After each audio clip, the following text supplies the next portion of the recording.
আমি মানি না, মান চাই স্যার। এবার দেখার দর্শকরা বুমেরাংকে কি দেয়, মানে জিতকে মানি দেয় না মান দেয়।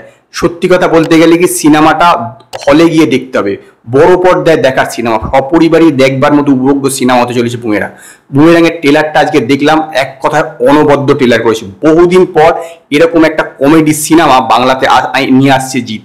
এই পুরো সিনেমাটাতে কিন্তু মূল যে ইউএসপি সেটা হচ্ছে কিন্তু রুক্মিণী মৈত্র, তার দুটো ক্যারেক্টার, এবং ট্রেলারে যেভাবে সে দুটো ক্যারেক্টারকে ডিফারেন্ট ওয়েতে প্রেজেন্ট করেছে, একটা রোবটের ক্যারেক্টার একটা নর্মাল ক্যারেক্টার, সেটা কিন্তু সত্যি কথা বলতে গেলে এক কথায় অনবদ্য। এবং এখানে পুরো ট্রেলারটা জুড়ে যেরকম পাঁচ লাইনগুলোকে ইউজ করা হয়েছে, সৌভিক কুণ্ডু কিন্তু এই বিষয়ে এক নম্বরে যে বলতে হবে। এবং জিতের যে ফার্স্ট যে সিনটা, যেখানে জিত একটা বাচ্চা ছেলেকে বাঁচাচ্ছে, ওই সিনটাই কিন্তু 100% আমি শিওর যে হলে হাততালি পড়বে। এবং শেষে যে সিনটা, যেখানে জিত একটা কাঁচ ভেঙে বাইকটা নিয়ে, ওই সুপার বাইকটা নিয়ে ভিতরে ঢুকছে, ওই সিনগুলোতে কিন্তু হাততালি জবরদস্ত পড়বে। এবার পুরো গল্পটা যেটা বোঝা যাচ্ছে, ট্রেলারটা দেখে যতটুকু নিয়ে বুঝতে পারলাম যে জিতের নিশা বলে একটি মেয়ের সঙ্গে বিয়ে হয়েছিল, যেহেতু সে সায়েন্টিস্ট এবং সে কাজ নিয়ে এত বেশি পাগল, সেই জন্যই মনে হয় তাকে ছেড়ে চলে যায়, এবং তার বাড়ির লোক আবার একটা বিয়ে দেওয়ার কথা ভাবে।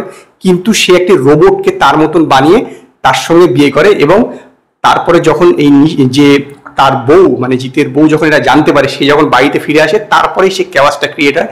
মানে একই রকম দেখতে দুইজন লোকে কনফিউজ হয়ে যাচ্ছে কোনটা তার বউ। এইটা নিয়ে একটা গল্প এরকম সাজানো হয়েছে। তো গল্পটা কিন্তু এরকম নয় যে বিশাল একটা নতুনত্ব, কিন্তু গল্পটা যেরকম ট্রেলারটা দেখে যা মনে হলো, এক কথায় কিন্তু দুর্দান্ত হতে চলে, দুর্দান্ত হতে চলে। অ্যাকশন, রোমান্স, কমেডি, ড্রামা, যাবতীয় উপাদান একটা কমার্শিয়াল সিনেমা যা যা থাকা প্রয়োজন, সব কিন্তু আপনারা বুমেরাঙে পাবেন। এইটা হলো বিষয়। এখন দেখার যে দর্শকরা হলে গিয়ে এটাকে দেখে কতটা সাফল্য দিচ্ছে, কারণ জিতের রিসেন্ট ছবিটা মানুষ সিনেমাটা সেরকম সাফল্য পায়নি। তবে বুমেরাং সিনেমাটার সাফল্য কিন্তু অত্যন্ত জরুরি। এবং এটা হিন্দিতেও রিলিজ করছে, কারণ এই ট্রেলারটাতে স্পষ্ট লেখা আছে যে বেঙ্গলি, মানে ট্রেলারের আগে, তো স্বাভাবিকভাবে হিন্দিতে রিলিজ করবে, এটা একদম নিশ্চিত। পুরো ট্রেলারটার মধ্যে কি বলুন তো, যে কমে মানে পাঁচ লাইনগুলো আছেন, এই পাঁচ লাইনগুলোকেই পুরো হাসি পাই দেবে, একদম হাসি পাই দেবে। তবে একটা সিন এই ট্রেলারের মধ্যে দেখে একটা সিনেমার কথা মনে পড়ে গেল, যেটা কপিল শর্মার ডেবিউ সিনেমা ছিল, কিস কিস কো প্যার করে। ওই সিনেমাতে যে একটা সিন আছে, যে শপিং মলের মধ্যে তার তিনটে বউ, যে একবারে তিনটে বউ এবং হবু বউ, মানে চারজন এক জায়গায় হয়ে যাবে, সেখানে গিয়ে একটা কনফিউশন ক্রিয়েট হবে। এইখানেও কিন্তু ওরকম একটা সিন আছে, দেয়া যা যতদূর যা দেখে কিন্তু ক্রিয়েট মনে হলো। তার শ্বশুর ওরকমভাবে দৌড়াচ্ছে, ঠিক এখানে রত দত্ত ওইভাবে দৌড়াচ্ছে। তো ওই সিনটা আমার দেখে একটুখানি এক মনে হলো। বাকি ওভারঅল দুর্দান্ত একটা ট্রেলার হয়েছে। বহুদিন পর বাংলা সিনেমা এরকম হাসির সিনেমা, হাসতে হাসতে পেট ব্যথা হয়ে যাবে এরকম একটা সিনেমা। এবার দেখা দর্শকরা তাকে কতটা, মানে শুধু দেখুন সোশ্যাল মিডিয়ার বললেই তো হবে না, হলে গিয়ে সেটাকে দেখতে হবে। এবার বাংলা সিনেমায় তো হলে গিয়ে লোকে দেখতেই চায় না, কিন্তু এই সিনেমাটা কিন্তু হলে দেখবার মতন সিনেমা, সত্যি বেশ আকর্ষণীয়।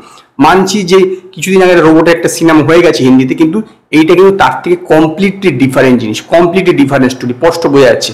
এবং রুক্মিণী মৈত্রকে খুব ভালো, মানে দুটো রোল আলাদা আলাদাভাবে ট্রেলার দেখে বেশ ভালো লাগছে, বেশ আলাদাভাবে প্লে করছে, এটা হচ্ছে বড় কথা। এবং রুক্মিণী মৈত্রের উপরে পুরো সিনেমাটা দাঁড়িয়ে আছে। আমার মতে এই ট্রেলারটা একটি অনবদ্য ট্রেলার হয়েছে। বহুদিন পর একটা এরকম ট্রেলার দেখলাম, যে চেঙ্গিজের থেকেও কিন্তু আমার কাছে এই ট্রেলারটা অনেক বেশি আকর্ষণীয় মনে হয়েছে। সেই কারণে আমি এই ট্রেলারটাকে 5-এর মধ্যে 4টে স্টার দেবো। যদি আপনারা বুমেরাংয়ের ট্রেলারটা দেখে থাকেন, তো আপনারা আমায় কমেন্টে জানান আপনাদের এই ট্রেলারটা কিরকম লেগেছে। যদি আপনাদের এই ভিডিওটি পছন্দ হয়, ভিডিওটিকে লাইক করুন, কমেন্ট করুন, শেয়ার করুন, আর নতুন নতুন আপডেটের জন্য আমার চ্যানেলকে সাবস্ক্রাইব করুন।